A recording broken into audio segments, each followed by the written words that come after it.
Bonjour et bienvenue dans ce nouvel épisode de Planète électrique que je vous avais promis de longue date. J'ai pourtant failli ne pas le faire, faute du syndrome de l'imposteur, malgré des mois de recherche, de lecture, de visionnage, de confrontation de points de vue.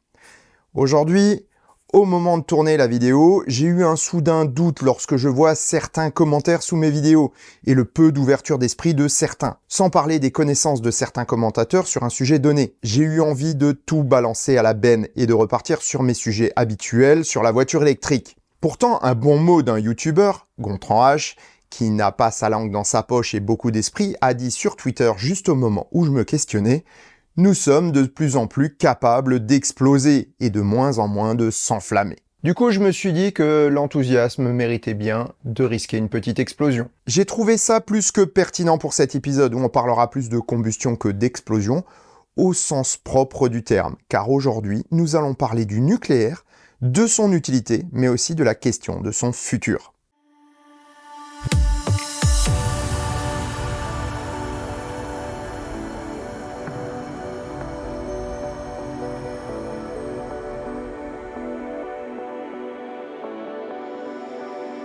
Si ça te plaît, mets un pouce vers le haut et commente. Si ça te plaît beaucoup, abonne-toi.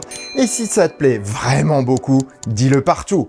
Merci. Avant d'entrer dans le vif du sujet, je voudrais vous proposer deux sources parmi lesquelles j'ai puisé. Elles ne sont pas les seules, mais je trouve qu'elles ont une neutralité de ton pour l'une et une présentation ludique pour l'autre. En premier lieu, il s'agit des excellentes vidéos de Rodolphe Meyer sur sa chaîne Le Réveilleur au sujet du nucléaire. Elles abordent le sujet, depuis la mine d'uranium jusqu'au traitement des déchets d'un point de vue scientifique, et elles vont même jusqu'au démantèlement des centrales. La seconde suggestion est la vidéo de PH, le point Genius, sur le thorium.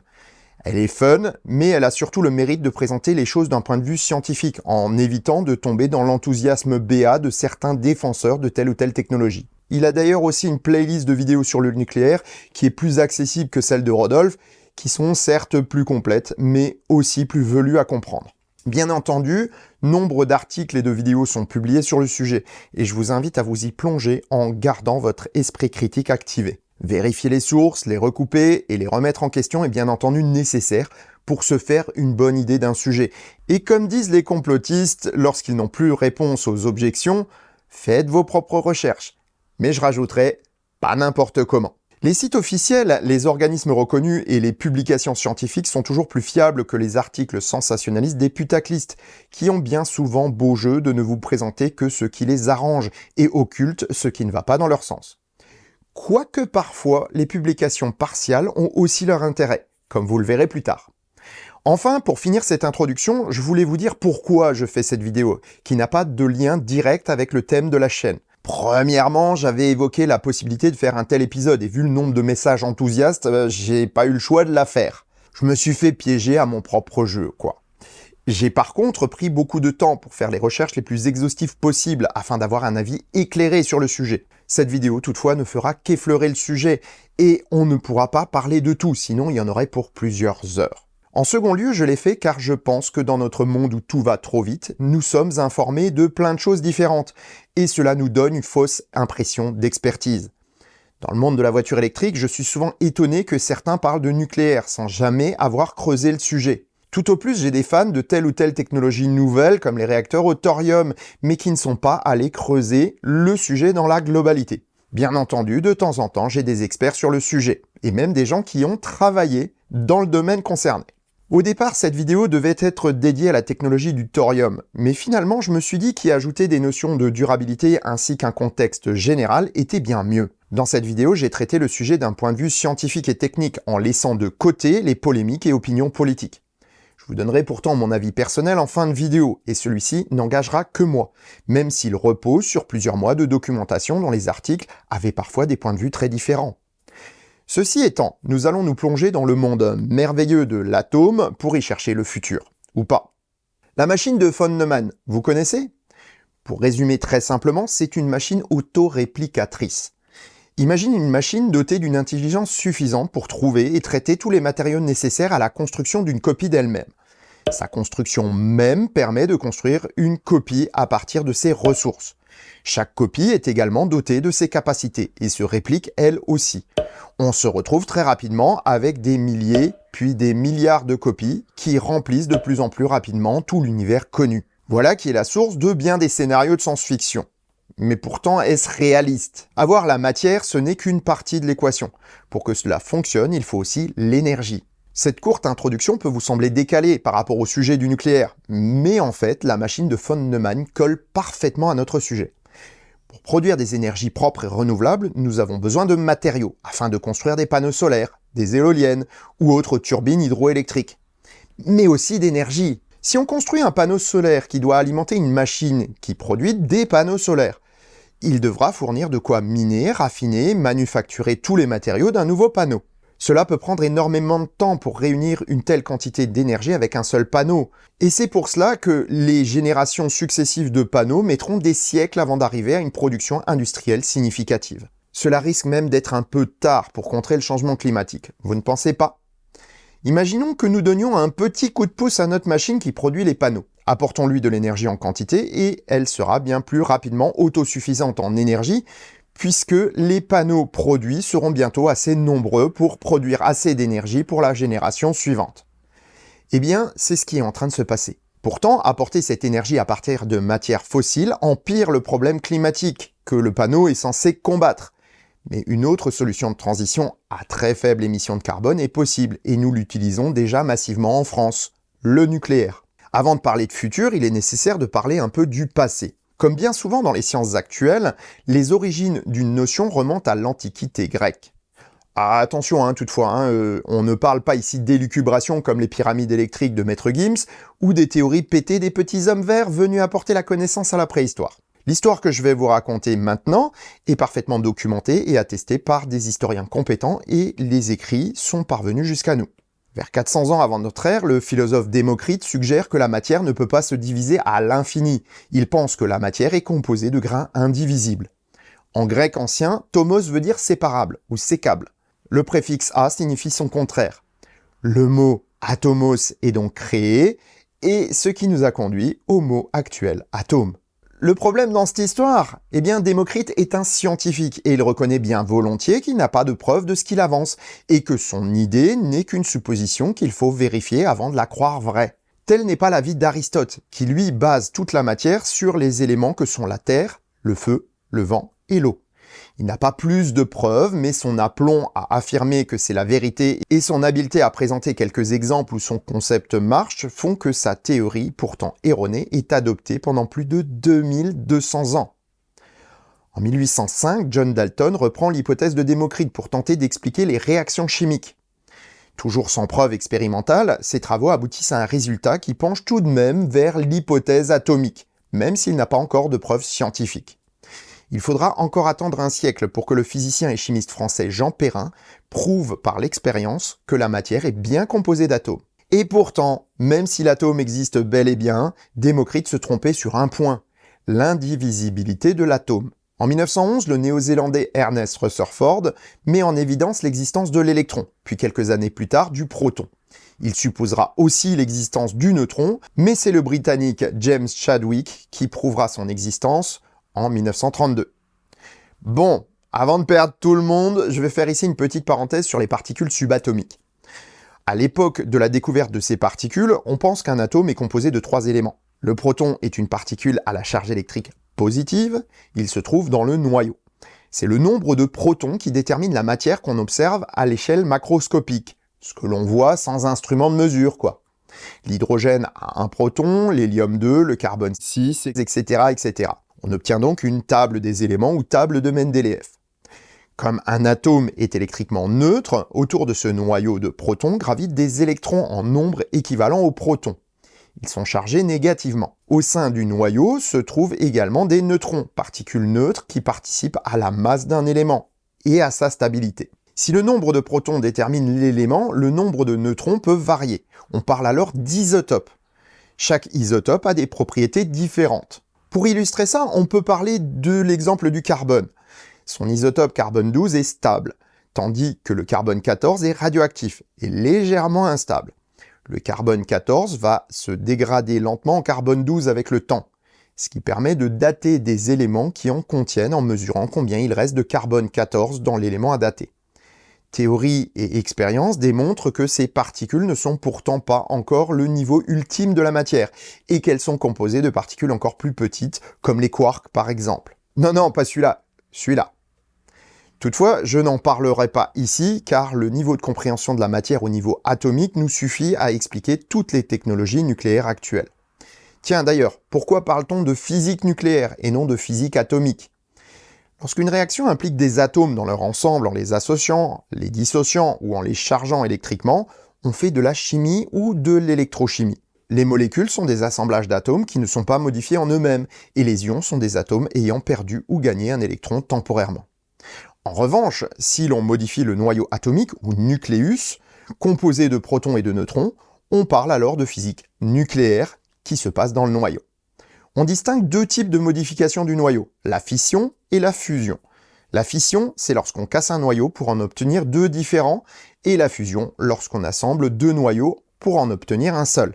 Dans tous les cas, on parle alors de transmutation, en référence au terme utilisé par les alchimistes. Dans tous les cas également, la transmutation va libérer de l'énergie. Parlons maintenant de l'histoire de l'énergie nucléaire. Si la radioactivité, donc le dégagement de rayonnement énergétique d'un matériau fissile naturel, a été découvert en 1896 par Henri Becquerel, il faudra attendre 1938 pour prouver qu'on peut artificiellement casser un noyau atomique dans un processus de fission. C'est à l'Institut Kaiser Wilhelm de Berlin que les physiciens Hahn, Strassmann et Meitner parviennent à casser des noyaux d'uranium en les bombardant de neutrons. Ils obtiennent alors du baryum. L'expérience est conduite dans un laboratoire, tout ce qu'il y a de plus conventionnel et sans enceinte de confinement. Imaginez si tout avait pété dans une grande explosion nucléaire. En fait, heureusement, ce n'était pas possible. Il y a une grande différence entre une bombe atomique et un réacteur nucléaire. En effet, tous les neutrons n'ont pas le même potentiel énergétique. On distingue les neutrons lents des neutrons rapides. Lors de la désintégration d'un noyau, des neutrons rapides sont émis. Ils sont fortement chargés en énergie et ont de bonnes chances de casser un autre noyau instable lorsqu'ils le percutent. Par contre, ils ont une trajectoire rectiligne, donc ils ont tendance à rater bien souvent les noyaux fissiles. Toutefois, placez assez de matériaux fissiles sur leur route et ils iront casser d'autres noyaux qui émettront à leur tour des neutrons qui iront casser plus de noyaux, etc. etc. C'est ce qu'on appelle une réaction en chaîne. En revanche, lorsqu'ils percutent un matériau non fissile, ils peuvent rebondir et perdre de la vitesse. Ils peuvent aussi faire autre chose, mais ça on en parle plus tard. Comme je vous l'ai déjà dit de nombreuses fois dans mes vidéos, l'énergie ne peut être créée ou détruite. Elle change de forme. Un neutron qui rebondit convertit une partie de son énergie en chaleur et a une trajectoire erratique. Sa température augmente, d'où son nom de neutron thermique. Celui-ci rencontrera plus de noyaux fissiles en raison de sa trajectoire erratique, mais par contre, il a moins de chances de casser un noyau instable lorsqu'il le rencontre, et plus ce dernier est instable, plus les chances augmentent. La réaction en chaîne est toujours possible, mais l'emballement est plus lent. On dit qu'un noyau qui est capable d'être cassé par un neutron thermique est un noyau fissile, tandis qu'un noyau qui n'est capable d'être cassé que par un neutron rapide est fissible. Dans un réacteur nucléaire à neutrons lents qui s'emballe, cela ne donne pas une bombe, mais une substance extrêmement dangereuse, le corium. Lors de l'emballement, le combustible fond et produit sa propre chaleur. Cette matière extrêmement radioactive se fraye alors un passage par gravité dans presque tous les matériaux connus pour s'enfoncer dans le sol. C'est ce qui s'est passé à Tchernobyl. Il existe bien entendu des mesures pour éviter cela, ou pour confiner le matériau si tous les systèmes de sécurité foirent. Je vous ai mis une excellente vidéo d'AstronoGeek sur le sujet en description, si ça vous intéresse d'en savoir plus. Pour produire une bombe avec des neutrons lents, il faudrait des centaines de tonnes d'uranium-235, l'isotope fissile de l'uranium. Et il faudra qu'il soit aussi pur que possible. Le problème ? L'uranium naturel ne contient que très peu d'U-235, ce qui rend la production d'une très grande masse de ce matériau pur extrêmement onéreuse. En plus, avec une telle masse, ce ne serait pas très facile à transporter pour faire une bombe. En revanche, avec des neutrons rapides, il est bien plus simple de réaliser une bombe avec quelques dizaines de kilos d'uranium. Le problème, je vous l'ai dit tout à l'heure, c'est que les neutrons rapides filent en ligne droite, et une bonne partie d'entre eux se trouve rapidement hors du noyau de la bombe. Pour les garder à l'intérieur du noyau et entretenir la réaction en chaîne, on utilise alors un matériau réflecteur. Si on met du graphite, on ralentit les neutrons. C'est ce qui est fait dans les réacteurs nucléaires. En revanche, si on utilise du plomb ou des métaux lourds, alors le neutron rebondit en gardant un maximum d'énergie. C'est ce qu'on utilise dans une bombe. Avec le bon réflecteur et une masse suffisante de combustible, aussi appelée masse critique, ça fait un sacré feu d'artifice. Pour la petite histoire, la bombe d'Hiroshima, malgré sa puissance dépassant les prévisions de ses concepteurs, n'a utilisé qu'une fraction infime de son combustible. La désintégration du noyau et du réflecteur a en effet immédiatement stoppé la réaction en chaîne. On le voit ici, il n'y a aucun risque de voir une centrale nucléaire exploser comme une bombe atomique. C'est juste physiquement impossible du fait de sa construction. Tout au plus, ce sont d'autres éléments, comme l'hydrogène dégagé par la surchauffe d'autres matériaux qui causent une explosion, comme celle de la centrale de Fukushima Daiichi par exemple. Au moment de cette explosion, aucun risque de voir le corium projeté non plus. Celui-ci est déjà loin sous terre à ce moment-là. C'est pas pour autant que c'est pas dangereux, puisque toutes les poussières radioactives sont envoyées dans l'atmosphère. Bien, maintenant qu'on a précisé tout cela, revenons à l'énergie nucléaire. Je ne vais pas vous faire une histoire exhaustive des réacteurs nucléaires, sinon on n'est pas couché. Je vais plutôt me concentrer sur la France et sur quelques éléments d'histoire en rapport avec notre sujet. C'est en 1948 que démarre dans les locaux du tout nouveau commissariat à l'énergie atomique le premier réacteur nucléaire français. Il est tout petit et il prend l'appellation de Pile. Son petit nom, c'est Zoé. De là à dire que Renault a osé une petite blagounette cachée, il n'y a qu'un pas. Moi personnellement, j'aimerais bien croire que ce soit le cas, car cela montrerait de l'humour et une certaine culture générale au service marketing du constructeur aux losanges. Zoé avait deux objectifs, maîtriser le fonctionnement contrôlé d'un réacteur nucléaire et produire un matériau stratégique, le plutonium. En effet, ce matériau n'existe pas à l'état naturel, il se forme lors de la réaction de fission dans un réacteur à uranium. La filière nucléaire française, mais aussi partout dans le monde, a donc un double but, produire de l'électricité, mais aussi le carburant des bombes atomiques, qu'elles soient des bombes A pour atomique ou des bombes H pour hydrogène. Le second réacteur français a été le G1, situé à Marcoule. Il utilisait de l'uranium naturel et un gaz caloporteur pour le refroidir, afin de récupérer la chaleur et produire de l'électricité. Cette technologie, appelée réacteur à uranium naturel graphite gaz, n'est plus en service chez nous, car sa sécurité est bien moindre que pour les générations suivantes, les réacteurs à eau pressurisée. Dans cette technologie, le fluide de refroidissement n'est pas en contact avec l'extérieur. L'eau pressurisée circule dans le bâtiment de confinement et échange sa chaleur avec un circuit secondaire, dans un générateur de vapeur. La vapeur sert à entraîner des turbines qui produisent de l'électricité. Du coup, pas de risque de voir de la radioactivité s'échapper par l'eau dans l'environnement, du moment que les générateurs de vapeur sont bien étanches. D'où des normes de fabrication extrêmement strictes et un suivi permanent pour ces éléments. Pourtant, malgré l'étanchéité des circuits, la radioactivité peut tout de même provoquer l'irradiation de certains éléments, comme l'hydrogène présent dans l'eau du circuit secondaire. Celui-ci peut recevoir l'ajout de 2 neutrons et devenir ainsi du tritium ou du tritium, chacun dira comme il veut. Celui-ci est filtré par du bore pour une grande partie, mais le reste est renvoyé dans l'environnement.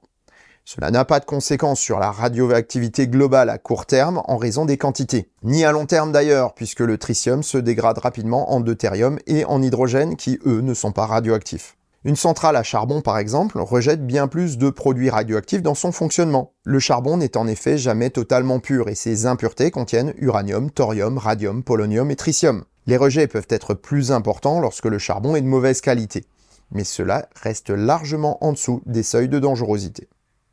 Actuellement, tous les réacteurs nucléaires exploités en France sont donc des réacteurs à eau pressurisée. Ils fonctionnent avec de l'uranium enrichi. Dans des installations dédiées, on enrichit l'uranium naturel pour qu'il contienne plus d'uranium-235. Le combustible obtenu est appelé UOX, pour uranium oxyde. Une fois dans le réacteur, il produit de l'énergie, mais aussi du plutonium-239, qui est directement consommé par la réaction. Nous verrons un petit peu plus loin comment ça fonctionne. À la fin de la vie d'un combustible, il reste pourtant 1% de plutonium qui pourrait avoir deux applications, militaire ou civile. Dans le cas d'une utilisation civile, on sépare ce plutonium ainsi que l'uranium-235 restant, puisqu'il en reste toujours un peu à la fin de la réaction, et on l'ajoute à de l'uranium appauvri provenant de la phase d'enrichissement. Ce nouveau combustible, appelé MOX, est utilisé dans les mêmes réacteurs à eau pressurisée. Une fois usé, il n'est par contre plus recyclable pour nos centrales actuelles, du moins dans l'état de nos techniques. Mais il pourrait pourtant l'être dans un autre type de réacteur, les surgénérateurs. Bon, on va retourner à nos petits atomes et voir ce qu'on pourrait en faire. Nous l'avons dit tout à l'heure, le combustible nucléaire est composé essentiellement d'uranium sous deux formes, l'uranium 235 fissile et l'uranium 238 stable. Dans les deux cas, le nombre de protons de son noyau est de 92. Lors de la fission, les atomes d'uranium 238 sont inertes, mais pas pour autant à l'abri des bombardements de radiation et de neutrons. S'ils sont correctement bombardés, certains noyaux d'uranium se retrouvent avec 2 protons en plus et un neutron en moins, ce qui donne du plutonium 239 qui lui est fissile. On dit alors que l'uranium 238 est fertile, car il peut, sous certaines conditions, devenir un élément fissile. Dans un réacteur classique, cette réaction existe bel et bien. Le plutonium ainsi produit participe d'ailleurs à 1/3 de l'énergie produite par un lot de combustible neuf. Afin de contrôler la réaction, on neutralise une partie des neutrons, mais cela induit une limitation de la production de plutonium. Dans un surgénérateur, on réduit la capture de neutrons libres pour qu'ils produisent plus de plutonium qu'il n'en est consommé pour la réaction. On se retrouve donc à la fin avec plus de combustible qu'au début. Cela peut sembler simplissime, mais comme souvent, la mise en œuvre d'un principe simple est on ne peut plus complexe. En effet, pour avoir une réaction surgénératrice, il faut avoir autant de neutrons rapides que possible. J'en vois qui froncent les sourcils en se rappelant ce que j'ai dit tout à l'heure. Neutrons lents pour le civil, neutrons rapides pour la bombe. Dans la pratique, un surgénérateur n'a pas non plus de risque d'exploser, car la masse de combustible fissile reste toujours en dessous de la masse critique nécessaire pour faire une bombe, et le réflecteur est conçu différemment. En revanche, un tel réacteur nécessite des techniques particulières de refroidissement ou de confinement du réacteur. Les surgénérateurs dégagent en effet beaucoup de chaleur et fonctionnent à température élevée. On utilise alors des fluides caloporteurs bien différents de l'eau pour les circuits primaires de contrôle thermique. En France, Superphénix a misé sur le sodium liquide. C'est un très bon fluide caloporteur, mais toute l'installation doit supporter des températures et des pressions élevées. De plus, si ce sodium venait à s'échapper ou à être mis en contact avec de l'air ou de l'eau, il pourrait produire de l'hydrogène et s'enflammer, causant de sacrés dégâts et un dégagement de radioactivité. C'est en raison de ces risques que les investissements dans cette technologie sont astronomiques et que certains pays, dont la France, ont réduit largement leurs investissements au point d'abandonner des réacteurs comme Superphénix.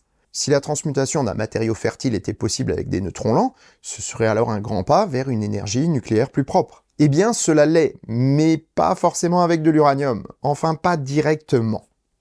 Dans la famille uranium, il y a un membre fissile qui n'existe pas dans la nature, l'U-233. Celui-ci peut toutefois être produit grâce à un matériau fertile, le thorium-232. On y arrive enfin. Ce matériau, bien plus abondant que l'uranium, est bien plus sûr à gérer, car peu radioactif à l'état naturel, voire pas du tout. Il se transmute en plusieurs éléments successifs lorsqu'il est soumis aux bonnes conditions dans un réacteur nucléaire. Il passe successivement de thorium-232 à thorium-233, en absorbant un neutron. Puis, par une désintégration de son noyau, devient du protactinium-233. Et enfin, lors d'une seconde dégradation, finit par devenir de l'uranium-233. J'ai largement simplifié le schéma ici, donc je vous laisse aller voir dans les sources que j'ai mis en description pour l'explication du processus complet.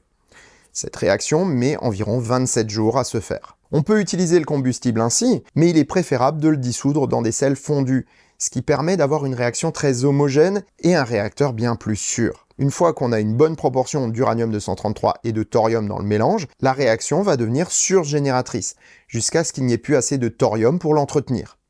Il suffirait donc d'ajouter du thorium pour que cela continue. Du moins en théorie. Bien que cette technologie fonctionne bien avec des neutrons lents, elle marche encore mieux avec des neutrons rapides, et sans plus de risques qu'avec des neutrons lents. En effet, les conditions particulières du cycle du thorium rendent la réaction extrêmement difficile à emballer, ce qui a notamment empêché d'utiliser cette technologie comme une arme. En effet, le thorium-232 ne peut être au mieux que transmuté vers un élément à 236 nucléons.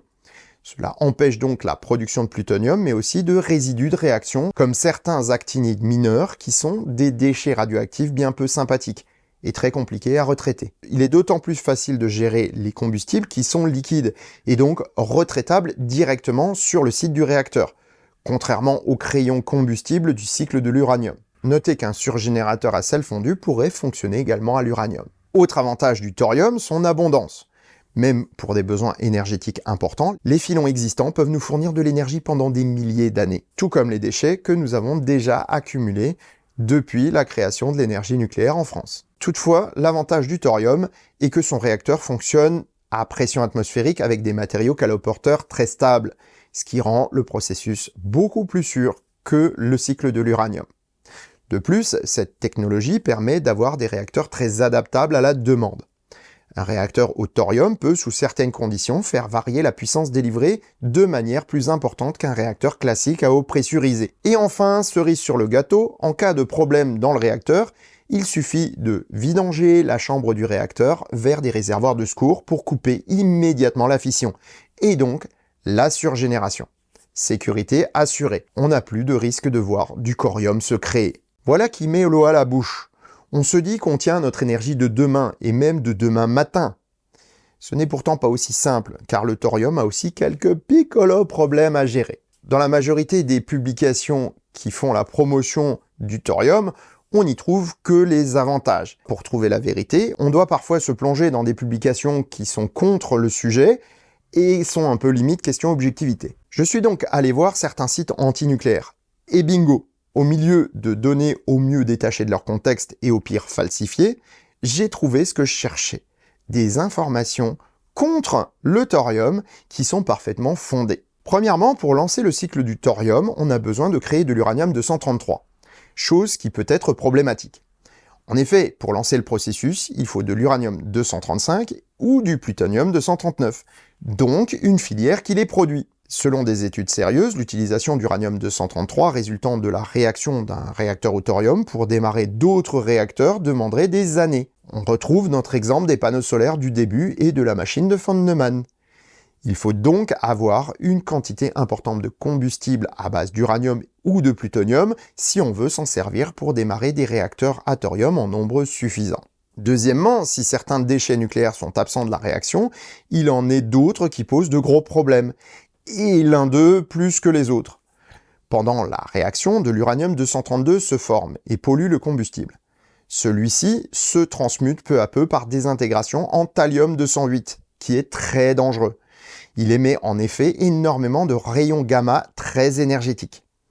Ceux-ci sont aussi destructeurs pour les organismes vivants que pour les appareils électroniques. Dans une centrale qui en est bourrée, de l'un comme de l'autre d'ailleurs, c'est un peu problématique.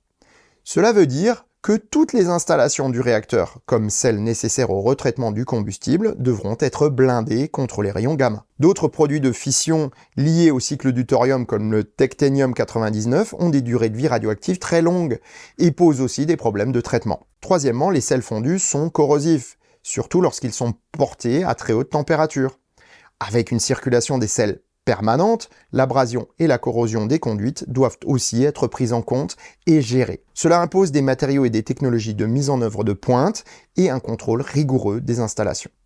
De plus, lors de la réaction, les déchets qui s'accumulent dans les sels fondus capturent une partie des neutrons. Il faut donc retraiter en permanence les fluides pour les en retirer. Ne pas le faire régulièrement ferait baisser drastiquement le taux de surgénération et donc rendrait le combustible inutilisable rapidement.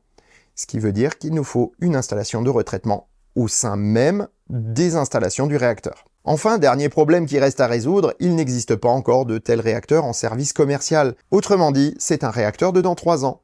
Comme les batteries du même nom qu'on ne voit finalement jamais en production. Le seul réacteur à sel fondu qui fonctionne aujourd'hui va demander des années avant d'avoir des retours d'expérience permettant de reproduire le processus. Enfin, là je suis un peu méchant car le cycle du thorium intéresse beaucoup et il est probable que cette technologie puisse aboutir bien plus facilement qu'une obscure technologie de batterie développée dans un laboratoire qui cherche des financements. Donc on risque bien d'avoir du concret sous peu. Le réacteur à thorium a en tout cas plus de chances d'alimenter nos maisons et nos voitures dans les prochaines décennies que la fusion nucléaire. Celle-ci est encore moins avancée et on ne sait pas où cette technologie va aller, ni quel temps il faudra pour la rendre réalisable. Voilà le tableau général que nous avons aujourd'hui. Maintenant, qu'est-ce que j'en pense ? De mon point de vue, la question de continuer à utiliser ou non le nucléaire en France ne se pose absolument pas. Des réacteurs sont déjà là et ils fonctionnent. Sortir du nucléaire maintenant serait une connerie monumentale en l'état. Nous l'avons vu avec Fessenheim, centrale fermée pour des raisons électoralistes, alors même qu'elle est plus sûre et plus rentable aujourd'hui qu'à sa construction dans les années 70. Arrêter le nucléaire maintenant viendrait à rendre toute une quantité de matériaux inutilisables. On transforme des combustibles et des matières utiles en déchets. Deuxièmement, laisser la filière nucléaire telle qu'elle est aujourd'hui en l'état est aussi une énorme bourde à ne pas commettre. L'EPR n'est qu'une évolution des centrales à eau pressurisée. Il n'apporte rien du point de vue de l'écologie ou des déchets nucléaires. Mon idée est qu'il faut penser à plus long terme dans une telle industrie. Développer les surgénérateurs et le cycle du thorium aurait plusieurs avantages. Premièrement, cela permettrait d'assurer un socle stable de production électrique.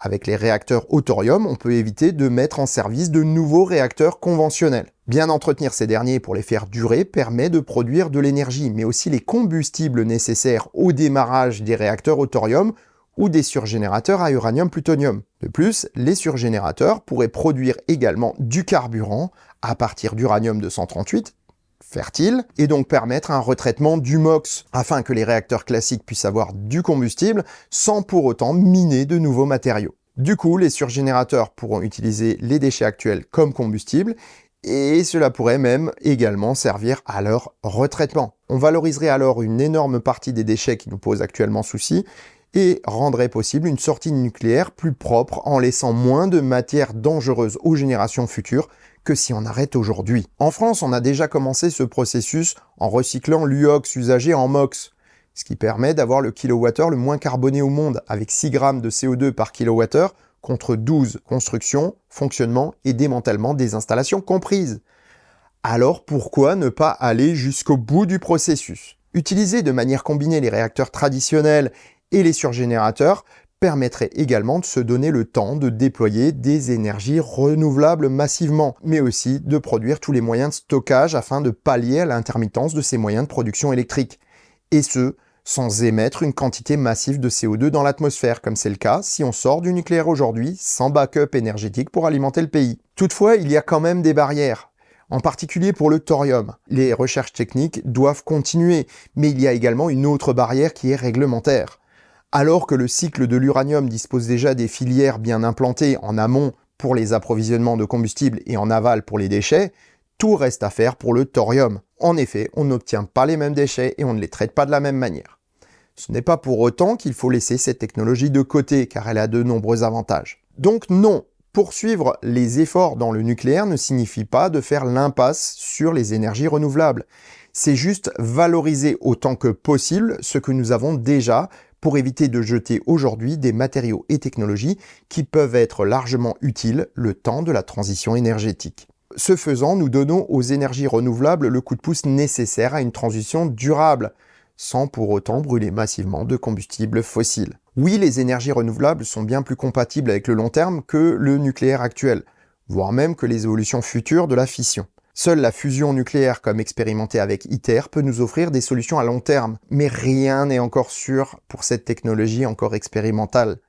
Miser sur l'énergie renouvelable sans avoir recours au nucléaire revient à aggraver le problème maintenant pour tenter de le résoudre ensuite. Mais le pourrons-nous? En accélérant encore le réchauffement climatique, notre société aura-t-elle le temps d'y survivre? En ce qui me concerne, je crains que ce ne soit pas le cas, et que continuer à brûler des carburants fossiles tout en le gaspillant pour une grande part dans des dispositifs peu efficients nous mènera vers un futur bien sombre et enfumé. Électrifier notre futur, que ce soit dans les transports ou les autres usages, c'est construire durablement un équilibre entre ce dont nous avons envie et les ressources dont nous disposons, du moment que nous utilisons les énergies à bon escient et en gaspillant le moins possible, qu'il s'agisse d'uranium, de thorium, de béton, d'acier ou de silicium. Voilà, vous connaissez maintenant mon avis sur la question, et j'espère que cet épisode vous a plu, même si vous n'êtes pas d'accord avec moi. Je précise que les critiques constructives sont toujours les bienvenues, mais que les commentaires irrespectueux ou haineux ne seront pas acceptés. Le débat est légitime, tant qu'il est teinté de respect. Et sur ces bonnes paroles, je vous souhaite bonne route et vous dis à bientôt pour un prochain épisode du Choucroute Garage. Portez-vous bien. Ciao.